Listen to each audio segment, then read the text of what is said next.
नमस्कार दोस्तों, आप सभी का आपके अपने YouTube चैनल स्टीव राज में स्वागत है। दोस्तों, आज के इस वीडियो में मैं आप लोगों को डीएलएड सेकंड सेमेस्टर मैथ के मॉडल पेपर 6 को हल कराऊंगा। तो इसके लिए मेरे वीडियो को इन तक देखिए और यदि वीडियो पसंद आए तो वीडियो को लाइक करें और इस चैनल पर नए हैं तो चैनल को सब्सक्राइब करें। तो चलिए देखते हैं आज का पहला क्वेश्चन। देखिए, पहला क्वेश्चन है 9 के अपवर्तक और अपवर्त लिखिए। देखिए, इसमें से एक क्वेश्चन पूछा जाता है, चाहे 9 के अपवर्त पूछ लिया जाए और चाहे अपवर्तक पूछ लिया जाए, लेकिन आप लोग यहाँ पर जो है दोनों एक साथ में समझ लीजिए, क्योंकि जो है स्टूडेंट काफ़ी कंफ्यूज रहते हैं अपवर्तक और अपवर्त में। तो यहाँ पर एक बार अच्छे से समझ लीजिए, हमेशा आपको याद रहेगा कि अपवर्तक किसे कहते हैं और अपवर्त किसे कहते हैं। तो देखिए, ये जो अपवर्तक होता है ये होता है विभाजक। अपवर्तक का मतलब क्या होता है? विभाजक। तो देखिए, जैसे 9 के अपवर्तक पूछे गए हैं तो आपको ज्ञात करना है कि 9 जो है वो किस किस संख्या से विभाजित हो सकती है। तो यहाँ पर जैसे 9 के अपवर्तक पूछे गए हैं तो देखिए 9 के अपवर्तक क्या हो जाएंगे, देख लीजिए। 9 के अपवर्तक बराबर, तो देखिए 9 1 से कट सकता है, 3 से कट सकता है और 9 से कट सकता है। इसके अलावा अन्य किसी संख्या से नहीं कट सकता है।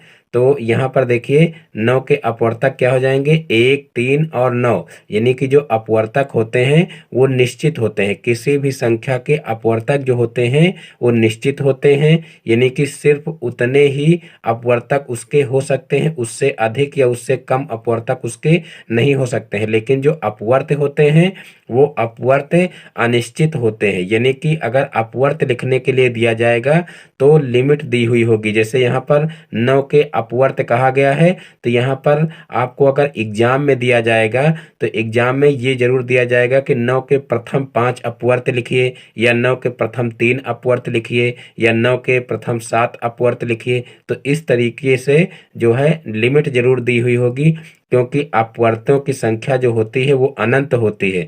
यानी कि 9 की टेबल आप पढ़ते चले जाइए तो वो अनंत तक जो होंगे इसके अपवर्त होंगे। तो इसलिए 9 के अपवर्त क्या हो जाएंगे, देख लीजिए।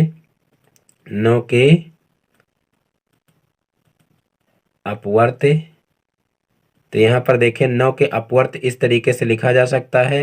9 की टेबल, 9 का 9, 9 दूनी 18, 9 त्रिक 27, 9 चौक 36, 9 पछे 45। इस तरीके से डाट डाट डाट डाट इस तरीके से ये अनंत तक जाएगी। तो इस प्रकार से जो है यहाँ पर 9 के अपवर्तक क्या हो जाएंगे, यानी कि 9 किन किन संख्याओं से कटता है ये 9 के अपवर्तक हो जाएंगे। और 9 के अपवर्त क्या हो जाएंगे, 9 की टेबल आपको लिखना रहेगा। लेकिन जब अपवर्त पूछे जाएंगे किसी भी संख्या के तो वहां पर लिमिट जरूर दी हुई होगी, और लिमिट से आप तुरंत पहचान जाना कि जो है हमको उस जो भी संख्या दी हुई है उस संख्या का हमको टेबल लिखना है। और अगर लिमिट ना दी हुई हो तो समझ लीजिए कि वहां पर अपवर्तक पूछे जा रहे हैं, यानी कि किस किस संख्या से वो संख्या कटेगी ये पूछा जा रहा है। तो यही पहचानने की ट्रिक है और यही दोनों में अंतर है।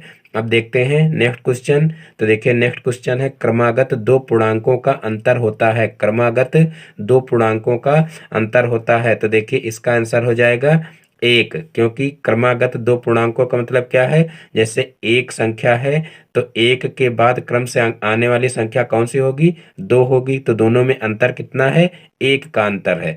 तो वही यहाँ पर अंतर पूछा गया है कि दो पूर्णांकों क्रमागत दो पूर्णांकों का अंतर कितना होता है, तो वो होता है 1। तो 1 ही इसका आंसर हो जाएगा। अब देखते हैं नेक्स्ट क्वेश्चन। तो देखिए नेक्स्ट क्वेश्चन है, क्या शून्य का गुणात्मक प्रतिलोम होता है? क्या शून्य का गुणात्मक प्रतिलोम होता है? तो देखिए इसका आंसर क्या हो जाएगा, देखिए शून्य का गुणात्मक प्रतिलोम नहीं होता है। तो यहाँ पर लिखेंगे नहीं, क्योंकि देखिए गुणात्मक प्रतिलोम का मतलब क्या होता है कि ऐसी संख्या उसका गुणात्मक प्रतिलोम होती है कि गुणा करने पर दोनों का गुणनफल 1 हो जाए। जैसे मान लीजिए 1/2 का हमको गुणात्मक प्रतिलोम ज्ञात करना है, तो इसका गुणात्मक प्रतिलोम क्या हो जाएगा, 2/1 हो जाएगा। यानी कि इसका जो है दो दो से कैंसिल हो जाएगा, एक एक से कैंसिल हो जाएगा, और कुल मिलाकर के यहाँ पर इसका गुणनफल क्या आ जाएगा, एक आ जाएगा। तो यहाँ पर देखिए शून्य का गुणात्मक प्रतिलोम पूछा गया है, तो शून्य के साथ में कोई ऐसी संख्या नहीं है कि शून्य के साथ में गुणा करने पर जो है एक आ जाए, क्योंकि चाहे जो संख्या आप लेंगे उसको शून्य से गुणा करेंगे तो सीधे से जीरो हो जाएगा, यानी कि वो संख्या भी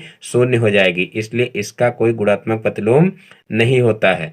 अब देखिए नेक्स्ट क्वेश्चन, तो देखिए नेक्स्ट क्वेश्चन है एक वर्ग की भुजा 6 सेंटीमीटर, उसका विकर्ण होगा। एक वर्ग की भुजा 6 सेंटीमीटर है तो उसका विकर्ण होगा। तो देखिए इसका आंसर क्या हो जाएगा, देखिए वर्ग का विकर्ण क्या होता है, यहाँ पर लिख लेंगे वर्ग का विकर्ण बराबर, वर्ग का विकर्ण बराबर, तो देखिए वर्ग का विकर्ण होता है भुजा √2, भुजा √2। यहाँ पर भुजा दी हुई है कितनी, 6, तो भुजा की जगह पर 6 लिख लेंगे और √2 की जगह पर √2 लिखा रहेगा। तो इस प्रकार वर्ग का विकर्ण क्या हो जाएगा, 6 √2 हो जाएगा, और यही इसका आंसर हो जाएगा। अब देखते हैं नेक्स्ट क्वेश्चन, तो देखिए नेक्स्ट क्वेश्चन है एक त्रिभुज की भुजाएं 2 सेंटीमीटर, 3 सेंटीमीटर, 5 सेंटीमीटर हैं तो त्रिभुज होगा। देखिए इस टाइप का क्वेश्चन पूछा गया था, और उसमें सिर्फ यहाँ पर भुजाएं चेंज थी, और जो है यहाँ पर भुजाएं दी हुई थी 3, 5 और 8, और यहाँ पर देखिए भुजाएं हैं 2, 3 और 5।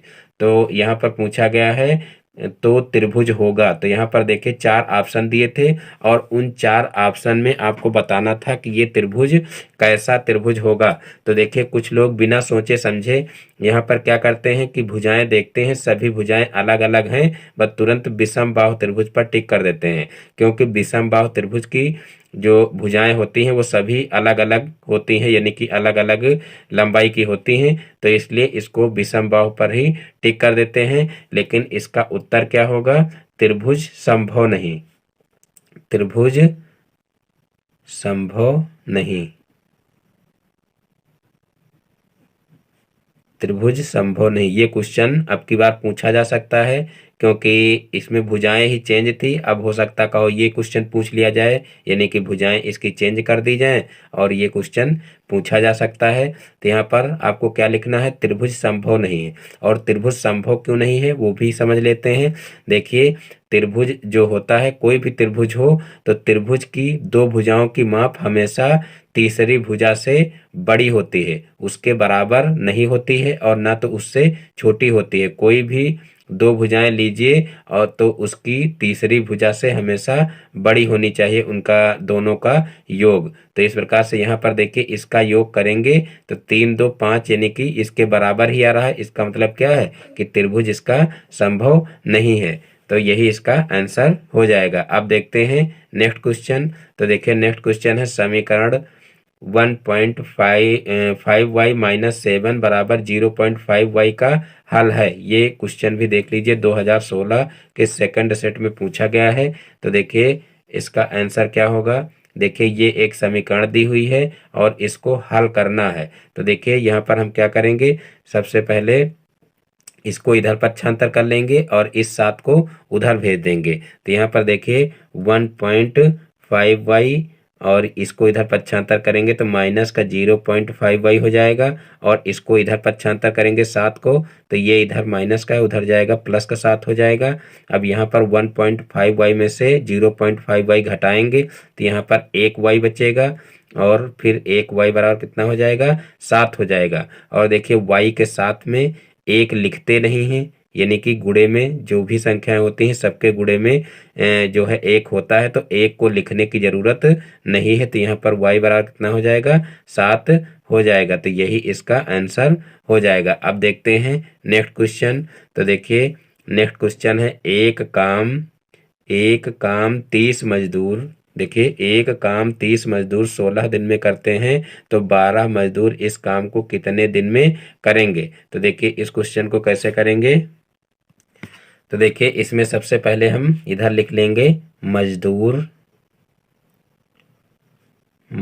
और इधर लिख लेंगे दिन। तो यहाँ पर देखिए 30 मजदूर एक काम को 16 दिन में कर रहे हैं, तो 12 मजदूर उसी काम को कितने दिन में करेंगे? तो मान लेते हैं माना x दिन में करेंगे। तो यहाँ पर देखिए 30 मजदूर थे तो 16 दिन में काम को करते थे, और 12 मजदूर हैं तो कितने दिन में काम करेंगे? यानी कि 30 मजदूरों की संख्या ज़्यादा थी तो जो है दिन कम लगेंगे, और जब मजदूरों की संख्या कम होगी तो दिन ज़्यादा लगेंगे। यानी कि यहाँ पर जो x है वो क्या है? ज़्यादा है, यानी कि बड़ी संख्या है। और यहाँ पर देखिए मजदूरों की संख्या जो ऊपर वाली है वो बड़ी संख्या है, तो यहाँ पर देखिए बड़े की तरफ एरो लगा लेंगे। यहाँ पर देखिए मजदूर ज़्यादा हैं ऊपर तो ऊपर की तरफ एरो लगा देंगे। यहाँ पर देखिए मजदूर कम है तो यहाँ पर दिन ज़्यादा लगेंगे, यानी कि यहाँ पर x की जो वैल्यू आएगी वो जो है 16 से ज़्यादा होगी। अब यहाँ पर क्या करेंगे? अब इनको जो है समानुपात के रूप में लिख लेंगे। तो यहाँ पर देखिए क्या हो जाएगा? देखिए जिधर एरो है एरो वाली संख्या को ऊपर रखेंगे तो यहाँ पर 30/12 हो जाएगा, और बराबर यहाँ पर कर देंगे। देखिए यहाँ पर एरो इधर है, बड़ी संख्या ये है तो इसको ऊपर करेंगे, x/16 हो जाएगा। अब जो है इनका क्या करेंगे? तिर्यक गुणा कर लेंगे तो यहाँ पर हो जाएगा 12x बराबर देखिए 16 48 हो जाएगा, और एक जीरो बढ़ जाएगा। फिर यहाँ पर x बराबर कितना हो जाएगा? 48, यानी कि 480/12 हो जाएगा। अब 12 से इसको भाग करेंगे तो 12×4 = 48 होता है, यानी कि यहाँ पर 40 आ जाएगा। यानी कि हम दिनों की संख्या देखिए कितनी माने थे? x माने थे, यानी कि x दिन लगेंगे 12 मजदूरों को काम करने में। तो यहाँ पर x की वैल्यू 40 आ गई है, तो इसका आंसर क्या हो जाएगा? इसका आंसर 40 हो जाएगा, यानी कि 12 मजदूर इस काम को 40 दिन में करेंगे। तो यहाँ पर 40 दिन ही इसका आंसर हो जाएगा। अब देखते हैं नेक्स्ट क्वेश्चन। तो देखिए नेक्स्ट क्वेश्चन है 121 रूट के अंदर है, और फिर प्लस √64 है, फिर माइनस √0.04 है, प्लस फिर √0.16 है का मान ज्ञात कीजिए। तो देखिए इस क्वेश्चन को कैसे करेंगे? तो यहाँ पर देखिए 121 का वर्गमूल कितना हो जाएगा? तो देखिए इसका वर्गमूल हो जाएगा 11, क्योंकि 11 ग्रहियम 121 होता है, और प्लस 64 का वर्गमूल क्या हो जाएगा? तो देखिए 64 का वर्गमूल हो जाएगा 8, 8 अठाई 64 होता है। फिर माइनस यहाँ पर देखिए 0.01 का वर्गमूल 0.4 का वर्गमूल कितना होगा? तो देखिए इसका वर्गमूल हो जाएगा 0.2, तो यहाँ पर 0.2 लिख लेंगे। और फिर प्लस यहाँ पर देखिए 0.16 का वर्गमूल क्या हो जाएगा? तो देखिए इसका वर्गमूल हो जाएगा 0.4। तो इस प्रकार से अब इन सभी को जोड़ लेंगे। तो यहाँ पर देखिए 11 में 8 जुड़ेगा तो 19 हो जाएगा, तो यहाँ पर 19 लिख लेंगे। और फिर माइनस यहाँ पर देखिए माइनस का 0.2 है और ये प्लस का 0.4 है, तो प्लस वाले में से माइनस वाला घटा लेंगे तो यहाँ पर 0.2 हो जाएगा। अब यहाँ पर देखिए प्लस की संख्या बड़ी थी इसलिए प्लस का चिन्ह लगेगा। अब 19 में 0.2 जुड़ जाएगा तो यहाँ पर 19 पॉइंट कितना हो जाएगा? 2 हो जाएगा। तो इस प्रकार से 19.2 ही इसका आंसर हो जाएगा। अब देखते हैं नेक्स्ट क्वेश्चन। तो देखिए नेक्स्ट क्वेश्चन है क्वेश्चन नंबर 9। आर्यन की उम्र श्याम से 5 वर्ष अधिक है। आर्यन की उम्र श्याम से 5 वर्ष अधिक है। यदि आर्यन की वर्तमान उम्र 28 वर्ष हो तो श्याम की वर्तमान उम्र बताइए। तो देखिए यहाँ पर कहा गया है कि आर्यन की उम्र श्याम से 5 वर्ष अधिक है। तो यहाँ पर हम क्या करेंगे? सबसे पहले श्याम की वर्तमान उम्र मान लेंगे। तो यहाँ पर देखिए लिख लेंगे माना श्याम की वर्तमान उम्र बराबर माना श्याम की वर्तमान उम्र बराबर क्या हो जाएगी? देखिए कहा गया है कि आर्यन की उम्र श्याम से 5 वर्ष अधिक है। तो यहाँ पर श्याम की उम्र वर्तमान उम्र मान लेंगे x वर्ष। तो आर्यन की वर्तमान उम्र कितनी हो जाएगी? तो आर्यन की वर्तमान उम्र बराबर कितनी हो जाएगी? देखिए श्याम से 5 वर्ष अधिक है तो यहाँ पर श्याम की हम माने हैं x, तो आर्यन की कितनी हो जाएगी? x + 5 वर्ष हो जाएगी।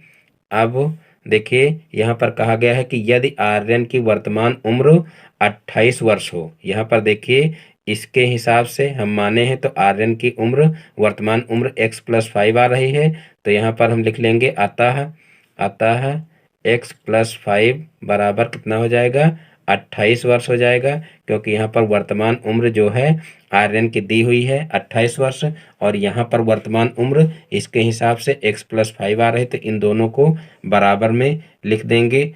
यहाँ पर चाहे ब्रैकेट में लिख सकते हैं, चूंकि आर्यन की वर्तमान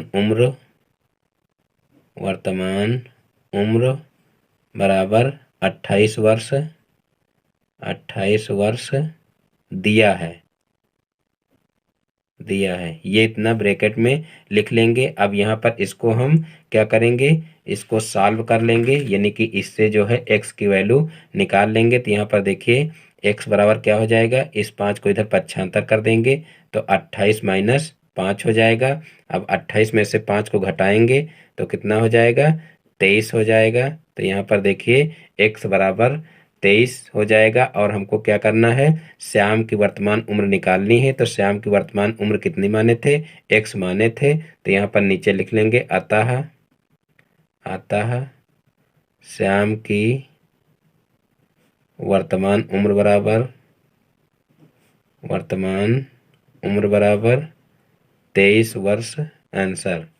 तो इस प्रकार से ये क्वेश्चन आसानी से लग जाएगा। अब देखते हैं नेक्स्ट क्वेश्चन।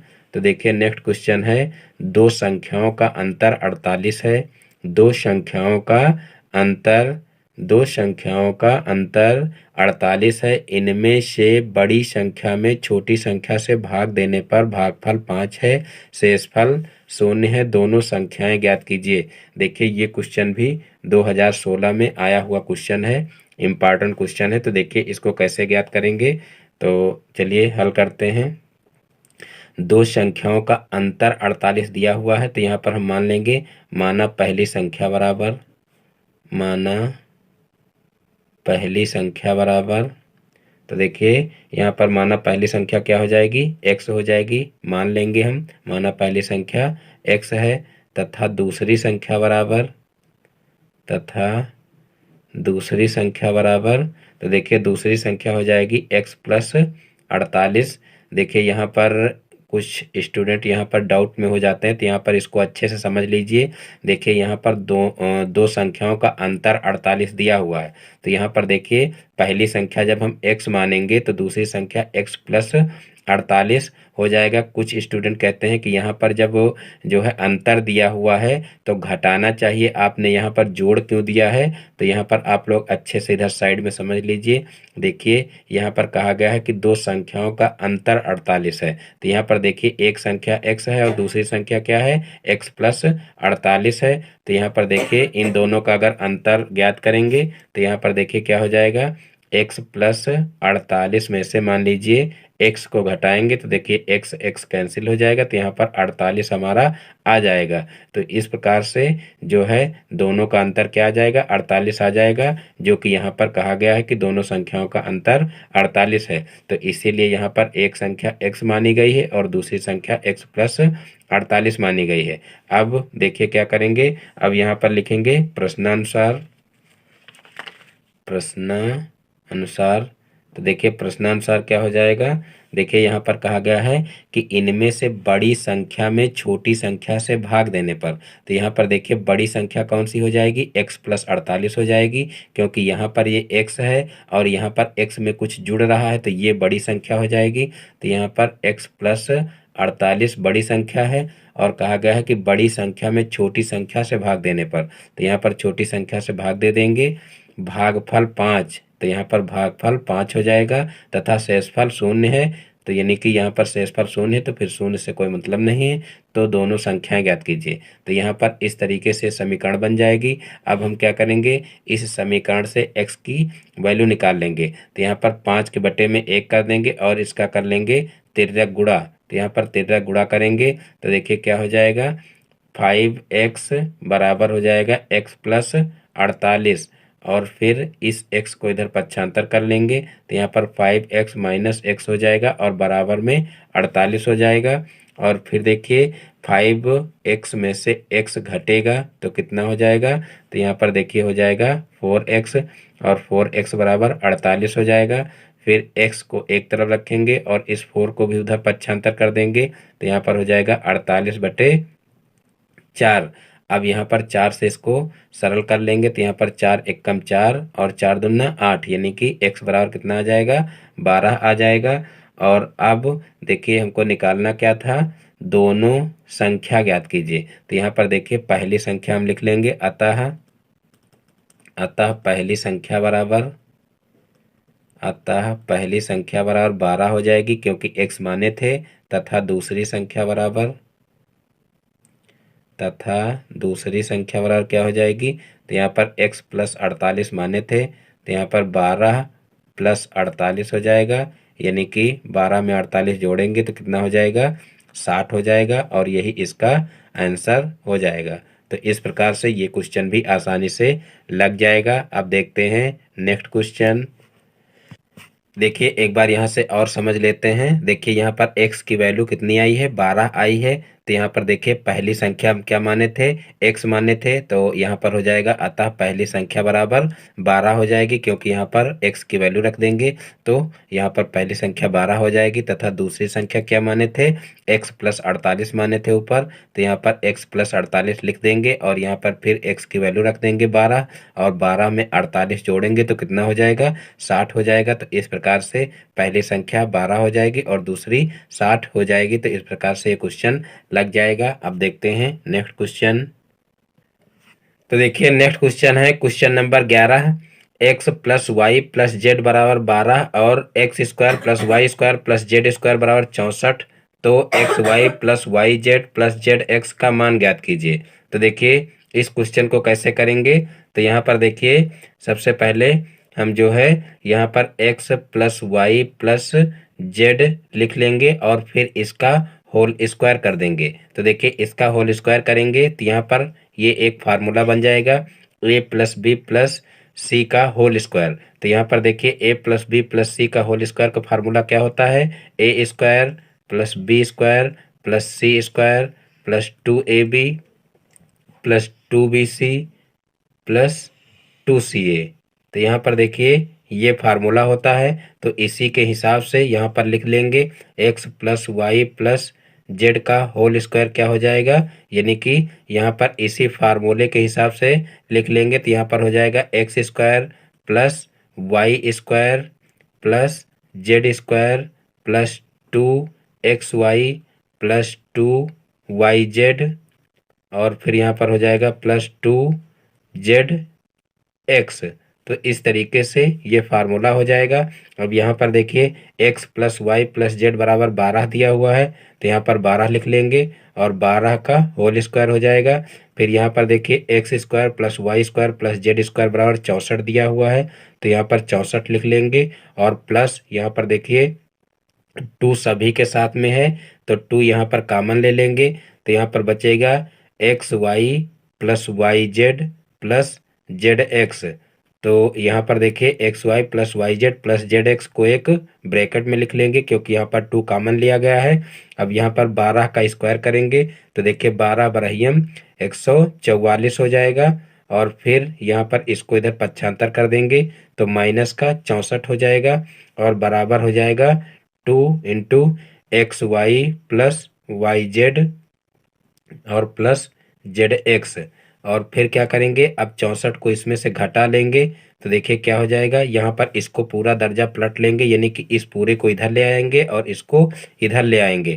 तो यहाँ पर देखिए क्या हो जाएगा, 2xy plus Y Z plus Z X बराबर क्या हो जाएगा, यहाँ पर 144 में से 64 को घटाएंगे, तो देखिए क्या हो जाएगा, यहाँ पर 4 में से 4 को घटाएंगे 0 हो जाएगा, और फिर 14 में से 6 को घटाएंगे तो 8 हो जाएगा।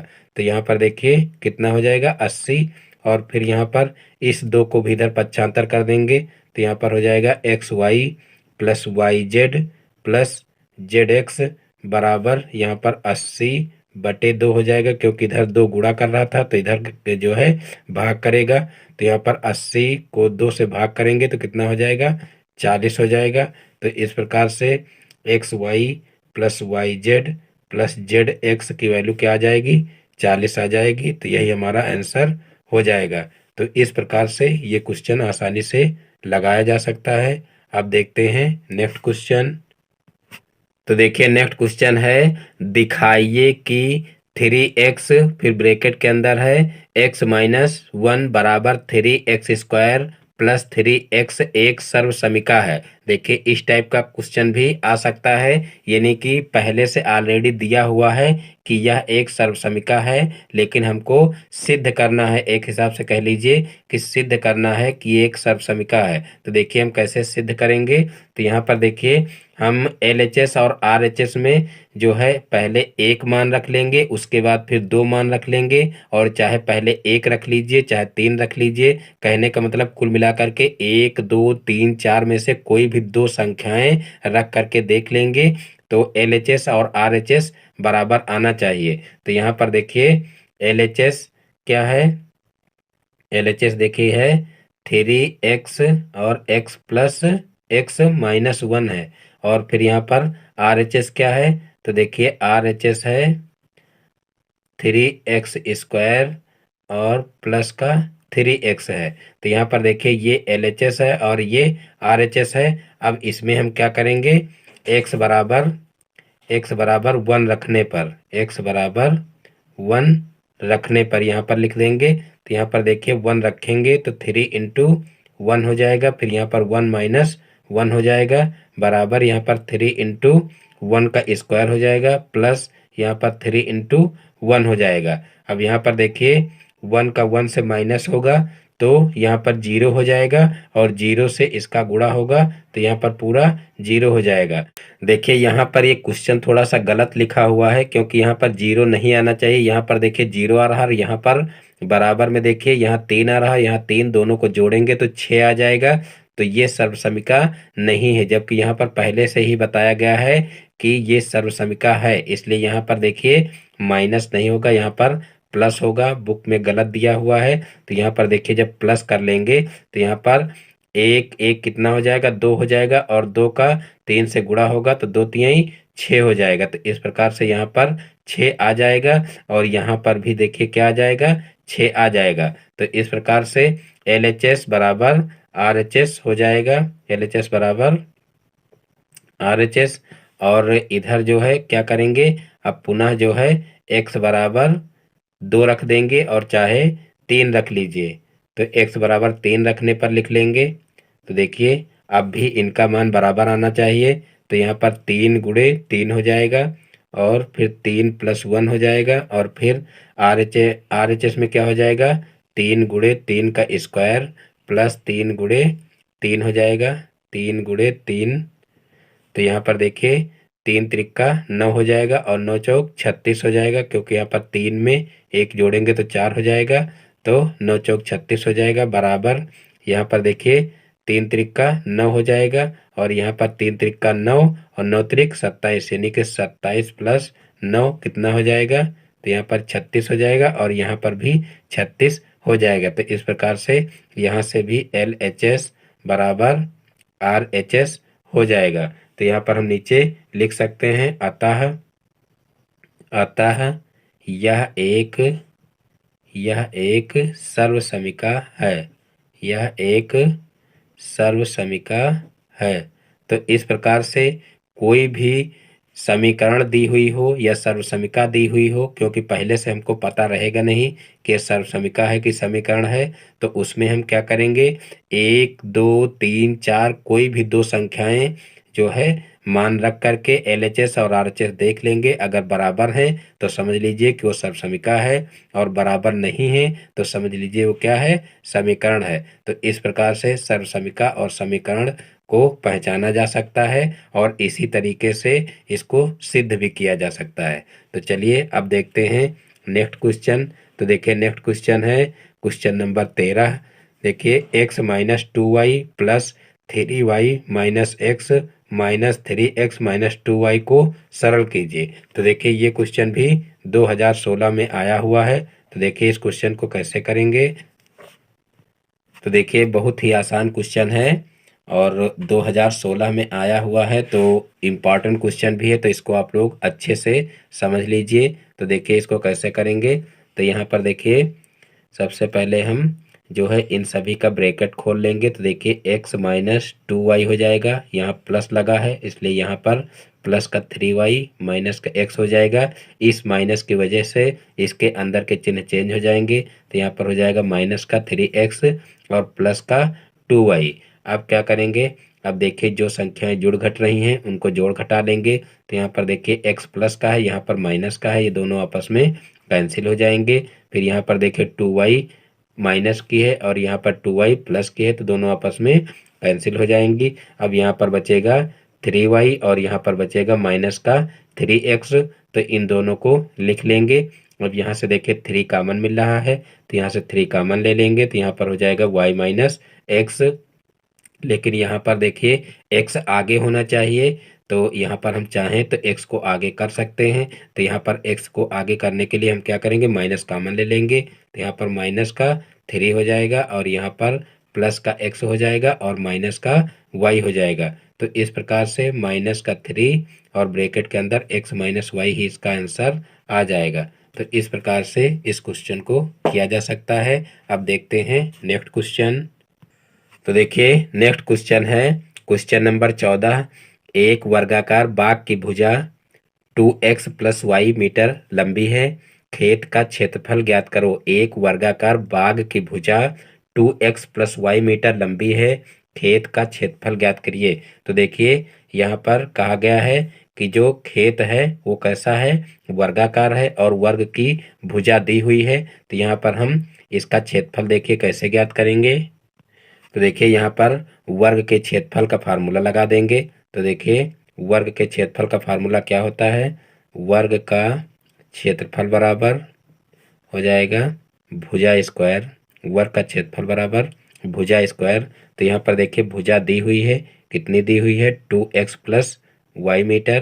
तो यहाँ पर 2x प्लस वाई का होल स्क्वायर कर देंगे। अब यहाँ पर इसका होल स्क्वायर खोल लेंगे, यानी कि यहाँ पर a प्लस बी का होल स्क्वायर का फार्मूला बन रहा है। तो यहाँ पर देखिए इसका फार्मूला क्या हो जाएगा, ए स्क्वायर का मतलब 2x का होल स्क्वायर। तो यहाँ पर हो जाएगा 2 दूना 4 एक्स स्क्वायर और फिर प्लस बी स्क्वायर यानी कि y का स्क्वायर हो जाएगा और प्लस 2ab यानी कि 2 इंटू 2x और इंटू वाई हो जाएगा।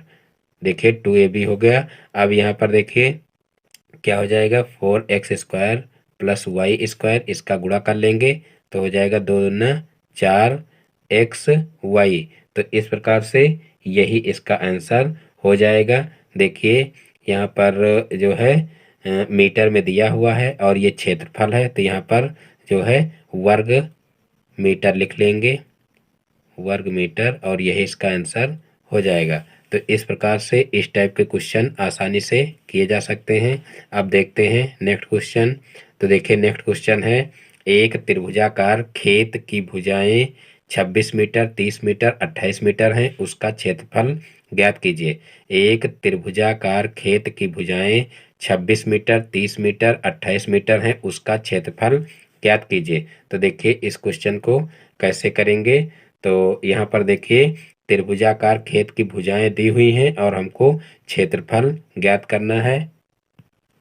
तो देखिए यहाँ पर सबसे पहले हम भुजाओं को लिख लेंगे। यहाँ पर मान लीजिए पहली भुजा ए है तो ये 26 हो जाएगी और बी है, ये देखिए 30 मीटर दिया हुआ तो बी बराबर 30 मीटर लिख लेंगे और सी बराबर कितना लिख लेंगे 28 मीटर लिख लेंगे। तो इस प्रकार से ये 3 भुजाएं दी हुई हैं। अब यहाँ से हम निकाल लेंगे एस। देखिए एस होता है अर्ध परिमाप, तो देखिए अर्ध परिमाप यहाँ से निकाल लेंगे। तो देखिए अर्ध परिमाप का मतलब क्या होता है, सबसे पहले तीनों भुजाओं को जो है जोड़ लेंगे, यानी कि तीनों भुजाओं का योग कर लेंगे तो वो हो जाएगा परिमाप और फिर उसका 2 से भाग करेंगे तो अर्ध परिमाप हो जाएगा। तो यहाँ पर एस बराबर क्या हो जाएगा ए प्लस बी प्लस सी बटे 2। तो यहाँ पर देखिए ए कितना है 26 है और बी कितना है 30 है और सी कितना है 28 है। इन सभी को जोड़ लेंगे और 2 से भाग कर देंगे। तो यहाँ पर देखिए 28 और 30 कितना हो जाएगा 28 30 58 हो जाएगा और 58 में 6 जोड़ेंगे तो कितना हो जाएगा 58 में 6 जोड़ेंगे तो 64 हो जाएगा और 64 में 20 जोड़ेंगे तो कितना हो जाएगा 84 हो जाएगा। तो यहाँ पर 84/2 हो जाएगा। अब 84 को 2 से भाग करेंगे तो देखिए 84 को 2 से भाग करेंगे तो कितना हो जाएगा, 2 चौक को 8 और 2 दूना 4 यानी कि 42 हो जाएगा। तो यहाँ पर 42 मीटर इसका अर्ध परिमाप हो जाएगा।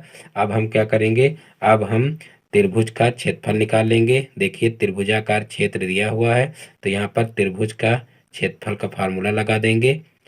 त्रिभुज का क्षेत्रफल बराबर, तो देखिए त्रिभुज के क्षेत्रफल का फार्मूला होता है, देखिए जब विषम बाहु त्रिभुज होता है तो उसका जो है क्षेत्रफल ज्ञात करने के लिए इसी फार्मूले का प्रयोग करते हैं। क्योंकि यहाँ पर देखिए तीनों भुजाएं अलग अलग हैं तो ये भी एक विषम बाहु त्रिभुज है, तो इसलिए यहाँ पर विषम बाहु त्रिभुज के क्षेत्रफल का फार्मूला लगाएंगे। तो यहाँ पर हो जाएगा S, S minus A, S minus B, S minus C. तो ये फार्मूला लगा देंगे। अब यहाँ पर देखिए अंडर रूट के अंदर जो है एस यहाँ पर निकला है 42, तो यहाँ पर 42 लिख लेंगे और फिर 42 माइनस ए हो जाएगा, ए है 26 तो यहाँ 26 लिख लेंगे। फिर 42 माइनस बी कितना है, बी 30 है तो यहाँ पर 30 लिख लेंगे। और फिर देखिए 42 माइनस सी कितना है, 28 है तो यहाँ पर 28 लिख लेंगे। और फिर इन सभी को घटा लेंगे तो यहाँ पर अंडर रूट के अंदर क्या हो जाएगा, 42 इंटू यहाँ पर देखिए 42 में 26 घट जाएगा तो कितना हो जाएगा, तो यहाँ पर देखिए हो जाएगा 16। और उसके बाद फिर देखिए 16 हो जाएगा। उसके बाद फिर यहाँ पर देखिए इनको घटाएंगे तो यहाँ पर कितना हो जाएगा, 42 में से 30 जाएगा तो कितना हो जाएगा यहाँ पर, तो यहाँ पर देखिए 12 हो जाएगा। और फिर यहाँ पर देखिए 42 में से 28 जाएगा तो 42 में से 28 जाएगा तो कितना हो जाएगा, 14 हो जाएगा। और फिर इन सभी का गुणा कर लेंगे तो यहाँ पर देखिए गुणा करेंगे तो कितना होगा, गुणा करने से पहले हम चाहें तो इनका डायरेक्ट जो है वर्गमूल निकाल सकते हैं। तो देखिए डायरेक्ट वर्गमूल कैसे निकालेंगे, तो देखिए यहाँ पर हम क्या करेंगे, यहाँ पर हम जो है इसको तोड़ लेंगे। देखिए 6 सत्ते 42 होता है तो यहाँ पर 6 गुणे 7 कर लेंगे और फिर गुणे यहाँ पर देखिए 16 का तो डायरेक्ट जो है वर्गमूल निकल आएगा 4। और उसके बाद फिर यहाँ पर जो है 16 ही लिखा रहने देंगे और फिर गुणे यहाँ पर देखिए जो है इसको 2 गुणे 6 लिख लेंगे, 6 दूनी 12 होता है। और उसके बाद फिर यहाँ पर 14 को लिख लेंगे, 2 सत्ते 14।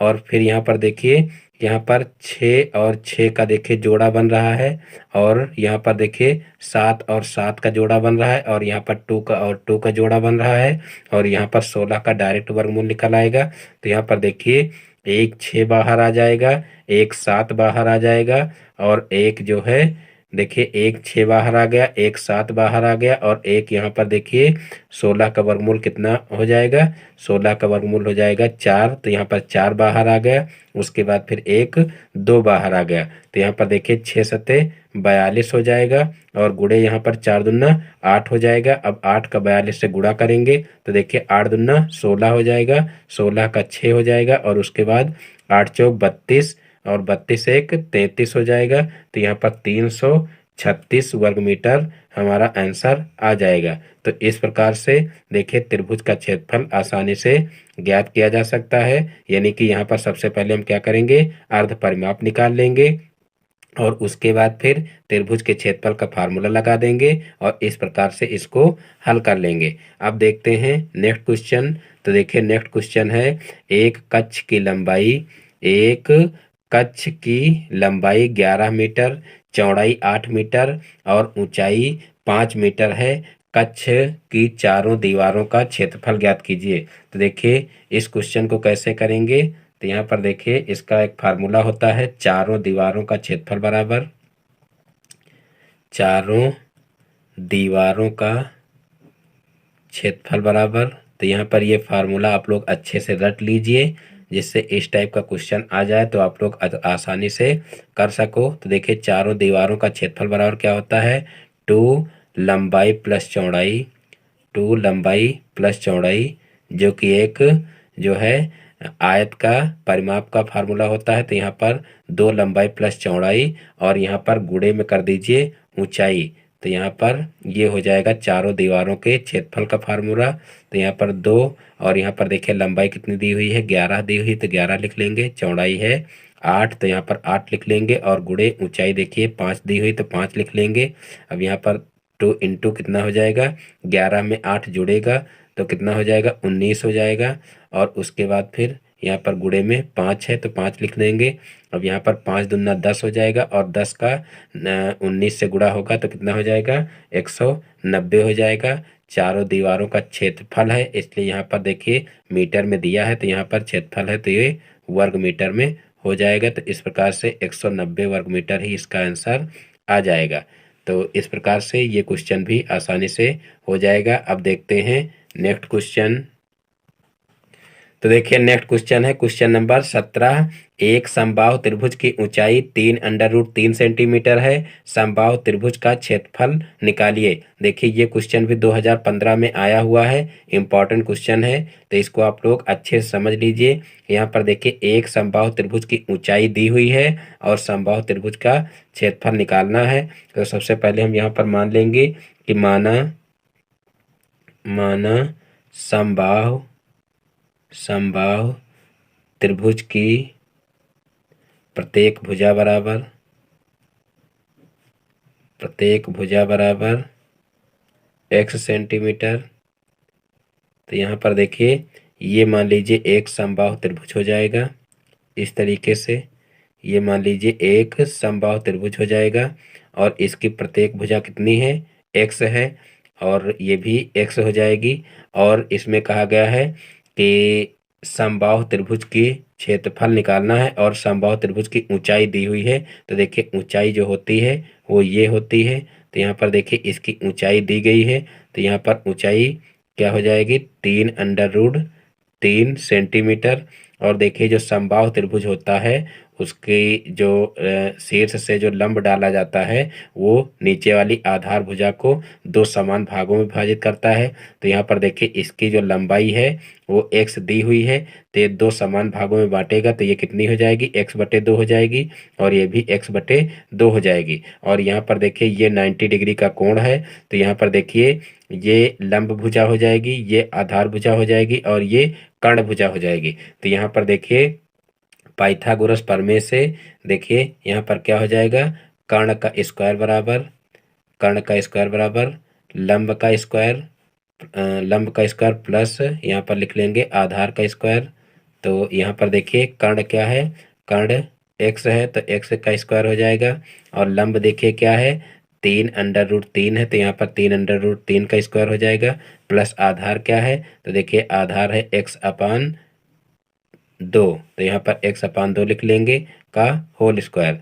अब यहाँ पर देखिए एक्स स्क्वायर हो जाएगा, इसको इधर पक्षांतर कर लेंगे तो यहाँ पर हो जाएगा -x² हो जाएगा। फिर यहाँ पर इसका स्क्वायर करेंगे तो 3×3 = 9 हो जाएगा और इंटू में 3 हो जाएगा तो यहाँ पर 9×3 = 27 हो जाएगा। यानी कि x² - x²/4 बराबर 9×3 = 27 हो जाएगा।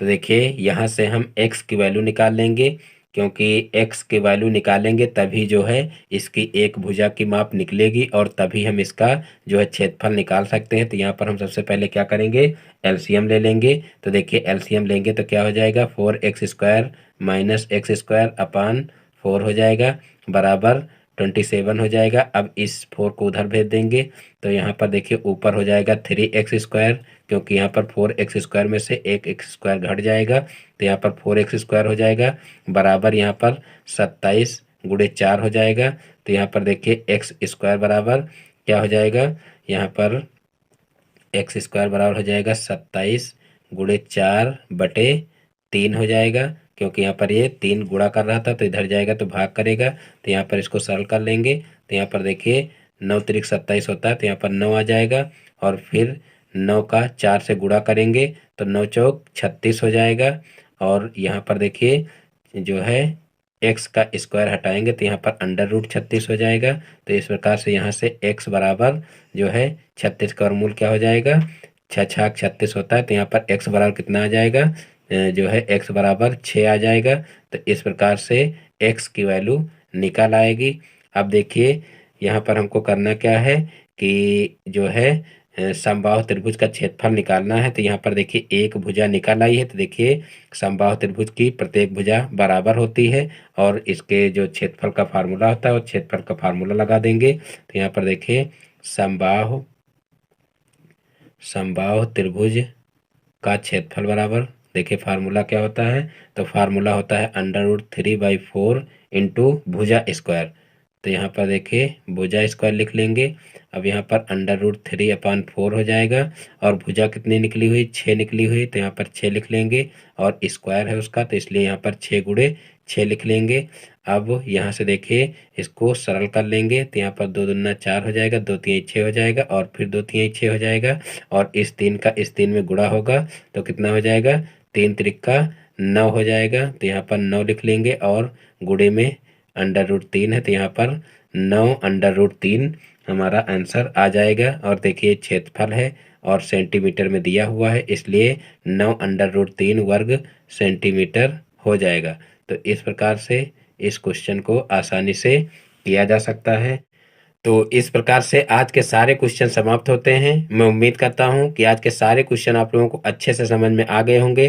दोस्तों, यदि हमारा वीडियो पसंद आया हो तो वीडियो को लाइक करें और इस चैनल पर नए हैं तो चैनल को सब्सक्राइब करें और बेल आइकन को भी प्रेस कर लें, जिससे हमारे आगे आने वाले वीडियो का नोटिफिकेशन आपके मोबाइल पर सबसे पहले पहुंचे। फिर मिलते हैं अपने नेक्स्ट वीडियो में एक नए टॉपिक के साथ में। तब तक के लिए जय हिंद, वंदे मातरम।